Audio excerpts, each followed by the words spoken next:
Hola a todos y a todas, soy Concepción Torres, soy abogada, profesora de Derecho Constitucional en la Universidad de Alicante, en España. Y antes de nada, antes de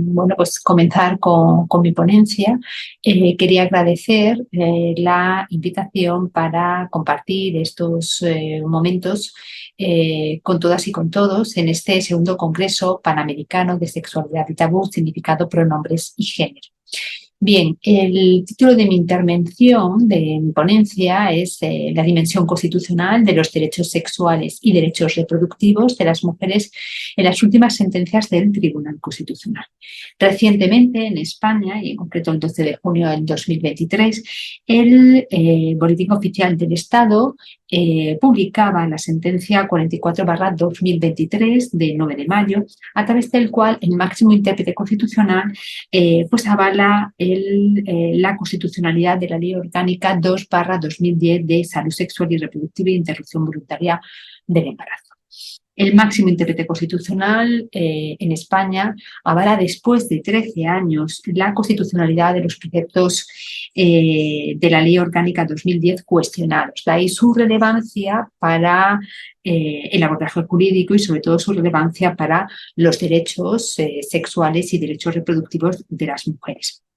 Bien, voy a compartir la presentación que tengo preparada al hilo de esta importante sentencia junto a otra de julio del 2023, también de este año, muy reciente. Y voy a analizar los aspectos más importantes y por qué considero que esta sentencia es muy relevante y marca un punto de inflexión para los derechos de las mujeres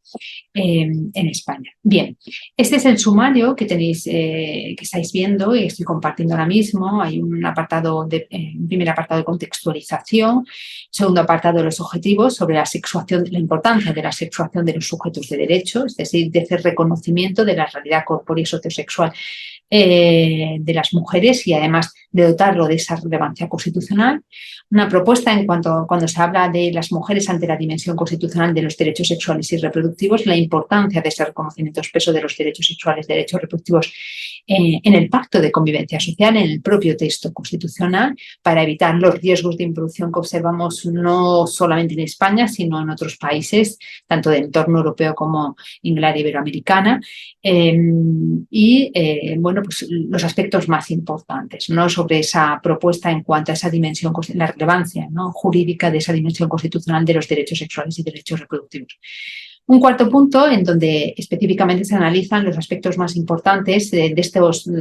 pronunciamientos del Tribunal, recientes pronunciamientos del Tribunal Constitucional Español. En concreto son las sentencias 44/2023 de 9 de mayo y 78/2023 de 3 de julio. Y conclusiones o consideraciones finales al hilo de los retos del discurso jurídico ante la realidad sociosexual de las mujeres. Bien, partimos de un primer apartado de la contextualización, en donde la invitación es a reflexionar qué narrativas jurídicas esconden determinados titulares en prensa que se observan o que se vienen observando relacionados con la gestación por sustitución, la prostitución, el burka en los espacios públicos, las situaciones de acoso sexual, acoso por razón de sexo, la interrupción voluntaria del embarazo, el uso de los anticonceptivos. Es decir, de todas estas cuestiones que se ciñen y se circunscriben al cuerpo de las mujeres, cabe analizarlos críticamente desde esas narrativas jurídicas, en qué términos del discurso jurídico aborda todas estas cuestiones que, como digo, afectan a las mujeres desde el punto de vista de su realidad corpórea y sociosexual. Un segundo punto relacionado con los objetivos de la ponencia permiten reflexionar sobre la sexuación de los sujetos de derecho, ese reconocimiento a la corporeidad sociosexual de los sujetos de derecho, que tradicionalmente no ha sido así, porque el discurso jurídico se ha construido en base al reconocimiento de un sujeto abstracto y neutro, o falsamente abstracto y neutro, porque no ha tenido en cuenta la realidad corpórea y sociosexual de más de la mitad de la humanidad, como son las mujeres. Y esto nos permite reflexionar dentro de esos objetivos generales sobre la construcción de las mujeres como sujetos jurídico-políticos, que se ha articulado entre un espacio intermedio entre la autonomía y la heteronomía, y la relevancia constitucional para esa construcción de las mujeres y ese reconocimiento de las mujeres como sujetos jurídico-políticos de las categorías analíticas sexo y género como categorías clave en el discurso jurídico. Cuestionar la neutralidad como segundo objetivo, cuestionar la neutralidad sociosexual del derecho y de los derechos, es decir, en qué términos han venido construyendo los derechos y por qué. La mayoría de los textos constitucionales en todo el mundo no reconocen los derechos sexuales y derechos reproductivos, muy vinculados, como decía al inicio de mi intervención, con esa realidad corpórea y sociosexual de las mujeres. En tercer lugar, analizar desde la perspectiva crítica los términos en los que se ha construido el sujeto de derechos, al modelo normativo del humano, que ha sido un modelo, un sujeto sin cuerpo, de ahí hablaba de esa neutralidad y esa abstracción sexual de su realidad corpórea, y si ese modelo, desde ese paradigma neutro, es válido para las mujeres, porque ya puedo apuntar que al hilo de cómo ha transcurrido la historia y de las dificultades del reconocimiento de los derechos sexuales y derechos reproductivos de las mujeres, ya podemos, como decía, adelantar que no es válido, no es abstracción, lo que hace es no reconocer determinados derechos específicos que son claves para la subjetividad jurídica y política de las mujeres. En cuarto lugar, profundizar sobre los discursos jurídicos que se cierran sobre el cuerpo de las mujeres desde los postulados del derecho antidiscriminatorio, apostar y reivindicar por una reforma constitucional que tenga en cuenta y reconozca la corporeidad sexual y reproductiva de las mujeres y sus implicaciones jurídicas, porque sí que es cierto que estas sentencias que citaba anteriormente de 2023 en España son importantes, en la medida en que avala la constitucionalidad de esa ley del año 2010, en un caso porque se trata de un recurso de inconstitucionalidad y en otro caso es un recurso de amparo en materia de tutela de derechos fundamentales, donde se reconoce específicamente esos derechos. Pero el hecho de que no formen parte expresamente del pacto de convivencia social, pues lleva de suyo, lleva implícito unos riesgos de involución, en la medida en que estos derechos siempre va a depender de determinadas voluntades políticas que no siempre están a favor del reconocimiento de los derechos de las mujeres, o por lo menos de los derechos sexuales y derechos reproductivos, en la medida en que permiten y reconocen esa autonomía corporal de las mujeres para decidir en el ámbito de su maternidad. También otro de los objetivos es implementar la perspectiva de género, la importancia de implementar la perspectiva de género como metodología jurídica, como metodología de análisis jurídico en la elaboración, en la interpretación y en la aplicación normativa, y dotar a la categoría género de esa relevancia constitucional para desvelar las estructuras de poder que encierran el discurso jurídico. En tercer lugar, la propuesta, ¿no?, en esta ponencia pasa por, por analizar esa dimensión constitucional y las implicaciones de esa dimensión constitucional del reconocimiento de los derechos sexuales y derechos reproductivos, en la medida en que nos permiten profundizar en cómo se han construido los imaginarios jurídicos, desde qué instancias de poder o de no poder se han construido y desde qué legitimidad discursiva para que no se cuestionen estos derechos como claves en el reconocimiento de la subjetividad jurídica y política de las mujeres. Desde este punto de vista, desde esta dimensión constitucional de los derechos sexuales y derechos reproductivos, esta propuesta pasa por invitaros o invitar al auditorio a cerrar los ojos y a pensar en una serie de acciones y en los sujetos que protagonizan esas acciones y en el lugar que ocupan los sujetos desde el punto de vista de ese reconocimiento de poder o de no poder, desde el lugar central o desde un lugar periférico,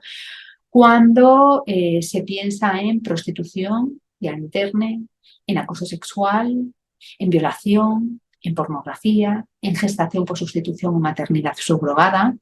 en interrupción voluntaria del embarazo, en el burka, en el velo islámico. Es decir, somos capaces de identificar las estructuras de poder sociosexual que encierran estos imaginarios de los imaginarios jurídicos de estas acciones, de sus protagonistas y de las acciones en sí. Bien, todo esto nos permite hablar de derechos, de mujeres, de cuerpo y de derecho. Y nos permite adelantar que las mujeres, desde una revisión histórica, desde el punto de vista normativo y jurisprudencial, a la par que doctrinal, desde el discurso jurídico han sido pensadas como sujetos disponibles para el sistema sexo-género. Y en ese sentido han sido pensadas como cuerpos destinados a las tareas de cuidado, han sido pensadas como cuerpos dirigidos a la reproducción de la especie, como cuerpos cuya finalidad ha sido y es satisfacer deseos sexuales ajenos, como cuerpos dirigidos a preservar y garantizar tradiciones culturales, religiosas, etc. Por lo tanto, la pregunta es obvia: ¿cuáles son las narrativas jurídicas sobre el cuerpo de las mujeres actualmente? De ahí la importancia, ¿no?, de que al sujeto de derechos, al sujeto jurídico-político, se reconozca esa corporidad sociosexual que lleva implícita. Porque nos podemos encontrar como cuerpos objetos, que no sujetos, y también como la realidad ha evidenciado a través de la historia y del análisis jurídico, cómo las mujeres hemos sido, para el discurso jurídico, cuerpos heterodesignados, es decir, cuerpos sobre cuyo destino han decidido otros. Esto nos permite introducir los postulados de la dogmática de la igualdad y de la tutela antidiscriminatoria, del derecho antidiscriminatorio, y desde el punto de vista constitucional es obvio, y en concreto en España, pues citar una serie de preceptos, el artículo 1.1, el 9.2, el 14, preceptos que aluden a valores superiores del ordenamiento jurídico, como la igualdad, también la igualdad como un principio, como un mandato de rector dirigido a los poderes públicos para que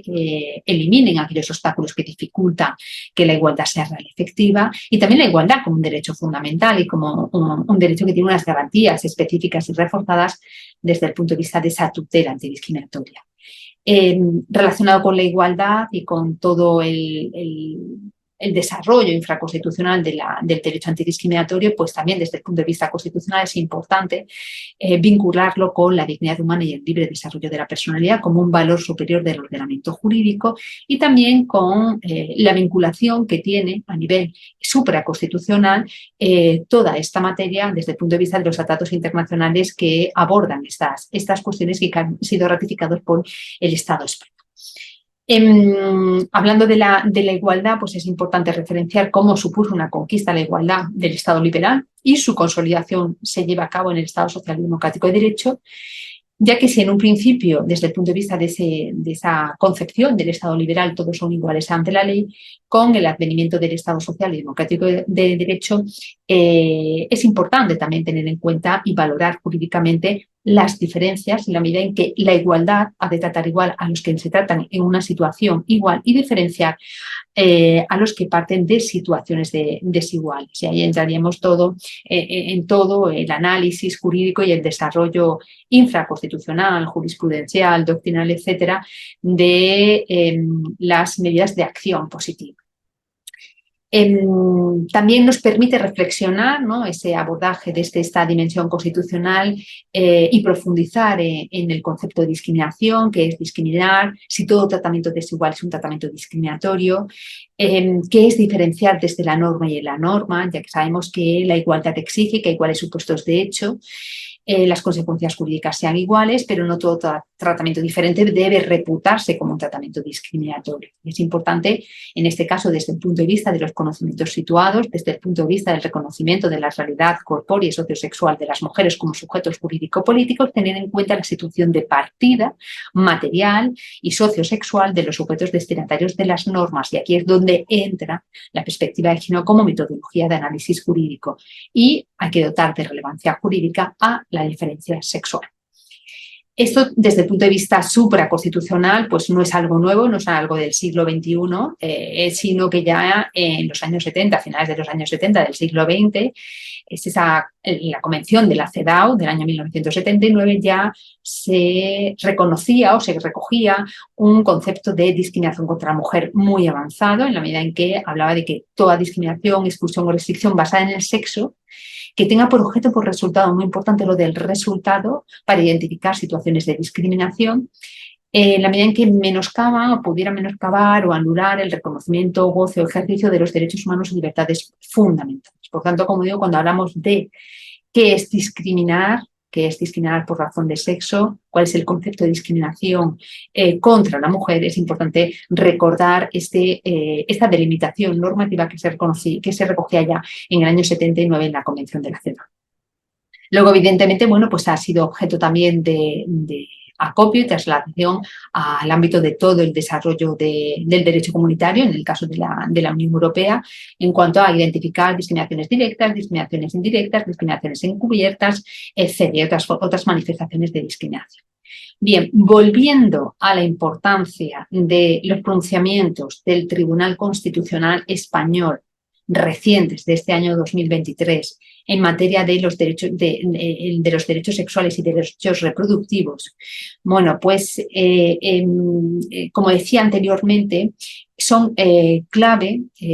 los fundamentos jurídicos de la sentencia 44/2023, en donde el Tribunal Constitucional resuelve un recurso de inconstitucionalidad que se planteó, o el recurso de inconstitucionalidad que se planteó frente a esa ley del año 2010, es decir, después de 13 años se ha pronunciado avalando la constitucionalidad de los preceptos cuestionados en esa ley de salud sexual y salud reproductiva e interrupción voluntaria del embarazo, y también resuelve en la sentencia 78/2023 un recurso de amparo en donde bueno, pues se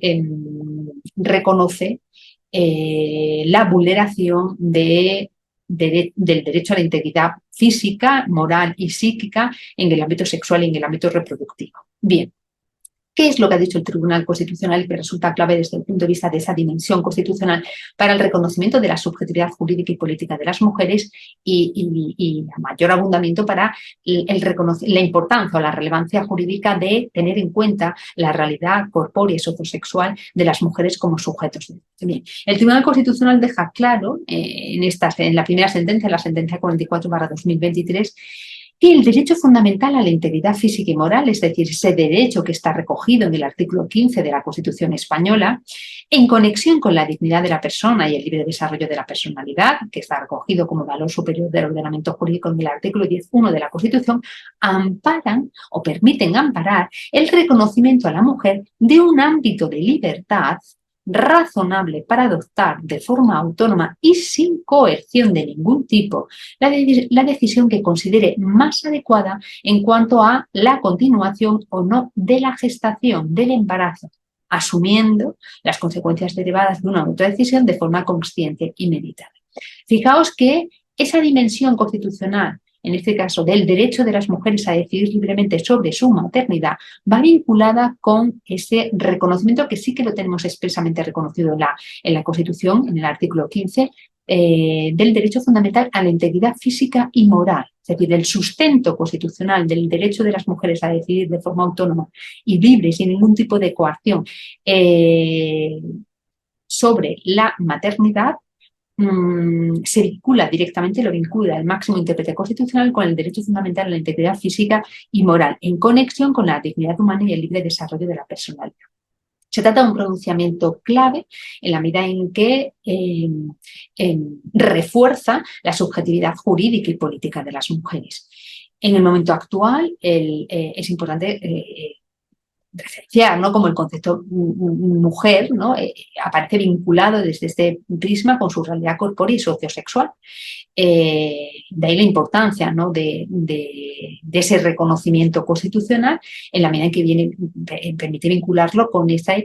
efectividad del ejercicio de los derechos sexuales y derechos reproductivos. Y aquí también es importante la relevancia jurídica del término sexo, del sexo como realidad biológica, pero también desde el punto de vista metodológico como una categoría de análisis jurídico, y además es una categoría constitucional. clave también para el reconocimiento de los derechos sexuales y derechos reproductivos. Bien, ¿en qué términos ha avalado el Tribunal Constitucional la interrupción del embarazo? Bien, el Tribunal Constitucional hace una referencia al alcance del control jurisdiccional de constitucionalidad, es decir, qué es lo que se somete a control jurisdiccional de constitucionalidad mediante este recurso de constitucionalidad sobre esta ley orgánica del año 2010. El control jurisdiccional de constitucionalidad se centra en determinar la compatibilidad de la Constitución española con la regulación que el legislador en el año 2010 introdujo mediante ley orgánica sobre la interrupción voluntaria del embarazo, en donde se incluye por primera vez un sistema que combina plazos e indicaciones. El Tribunal Constitucional en esta sentencia pues, apela al contexto histórico y también apela y hace referencia a la importancia de una interpretación evolutiva a efectos de acomodar la realidad actual a las cuestiones jurídico-constitucionales que se plantean. Máxime teniendo en cuenta que si no, en un momento determinado la Constitución podría devenir obsoleta en la medida en que no tenga esa capacidad de adaptarse a las nuevas necesidades de la ciudadanía. El Tribunal Constitucional resuelve utilizando un parámetro de constitucionalidad que le es propio y como parámetro de constitucionalidad es su propia Constitución, su propia doctrina, pero también la ley orgánica del Tribunal Constitucional. El Tribunal Constitucional realiza un sucinto recorrido normativo sobre la evolución de la interrupción voluntaria del embarazo en España, haciendo alusión a ese código penal en el año del año 73, en donde la interrupción voluntaria del embarazo estaba tipificada penalmente, cómo posteriormente se despenaliza en 3 supuestos en el año 85 y cómo se va avanzando en ese reconocimiento de la subjetividad jurídica y política de las mujeres, en ese reconocimiento de esa capacidad de decidir las mujeres en el ámbito sexual y en el ámbito reproductivo sobre la continuación o no de la gestación, de un embarazo, y se llega a esa ley del año 2010.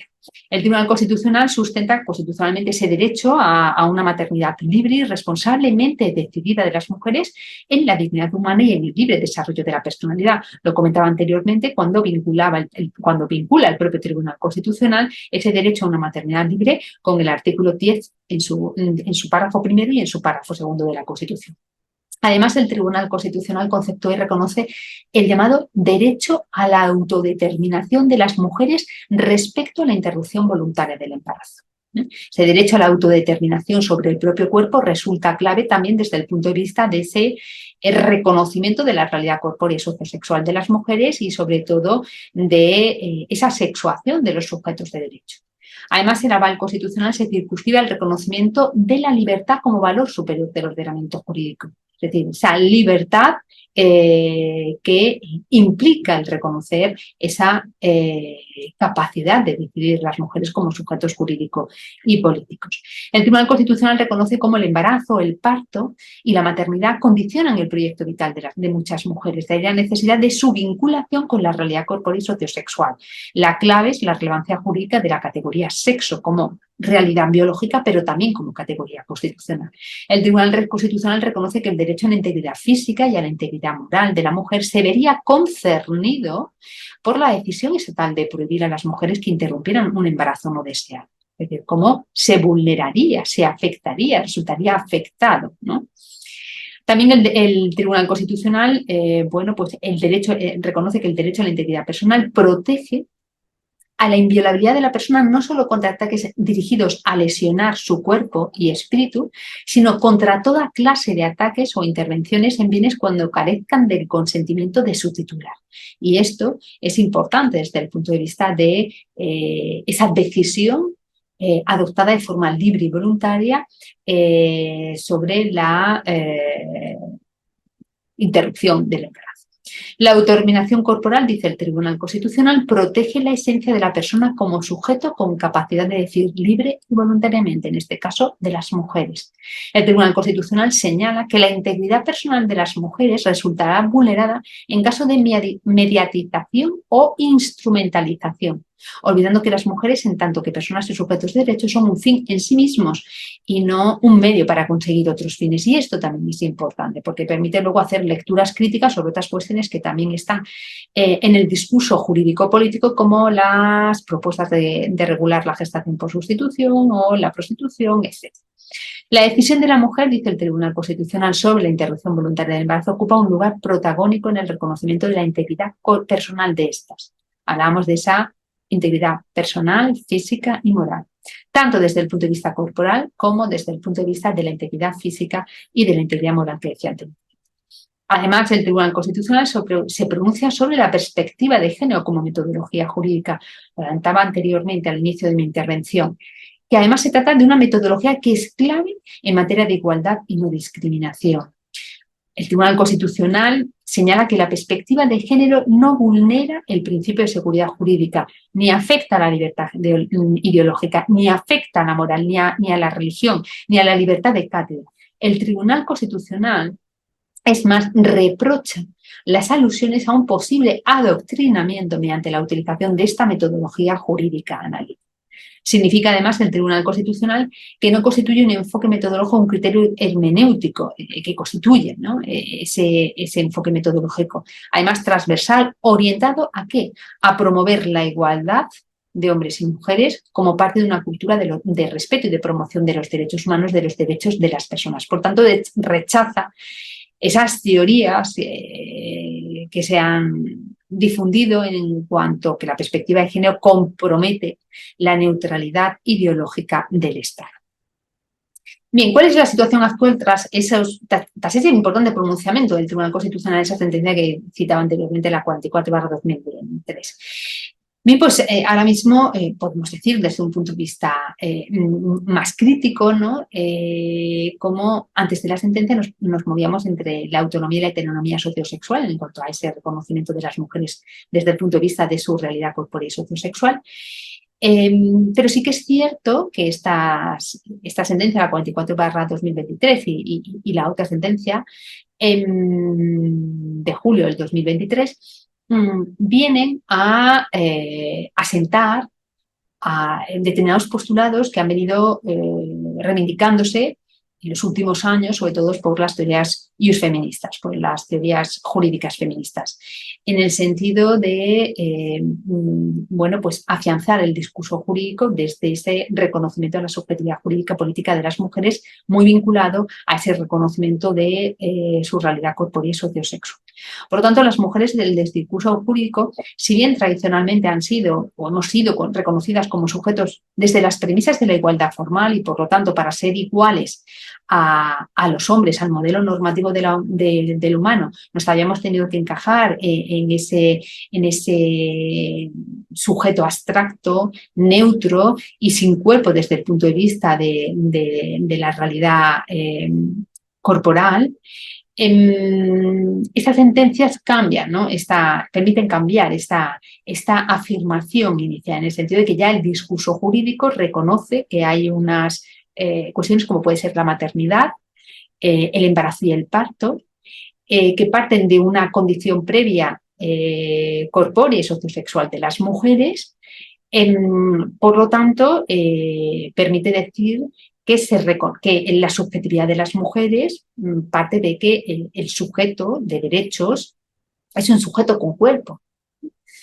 Por lo tanto, esa abstracción y ese modelo normativo del humano se fractura, cae por su propio peso.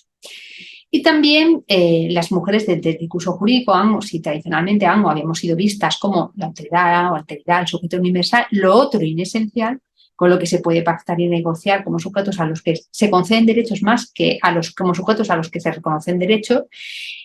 como cuerpos sin derechos. Sí que es cierto que esta afirmación también permite una modulación en el sentido de que el Constitucional ha venido a reconocer que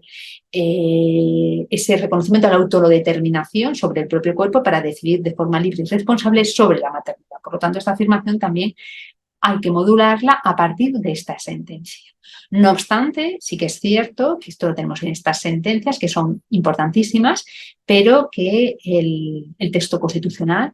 el texto que recoge el Pacto de Convivencia Social o Sociosexual, no ha sido objeto de modificación, a pesar de que ya hemos dicho que el sustento constitucional, la clave del sustento constitucional está en esa vinculación o esa conexión de el reconocimiento a la mujer de un ámbito de libertad razonable para poder adoptar de forma autónoma y responsable sobre la continuidad o no del embarazo y cómo eso se conecta con el derecho fundamental a la integridad física y moral que está residenciado en el artículo 15 de la Constitución española. Bien, ¿cuáles son los retos o cuáles serían los retos del discurso jurídico actualmente ante esta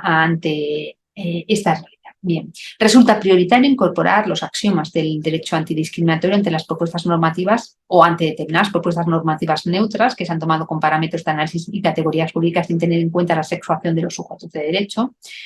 Es importante detectar las estructuras de poder de las narrativas en los discursos jurídicos y cómo estas sentencias permiten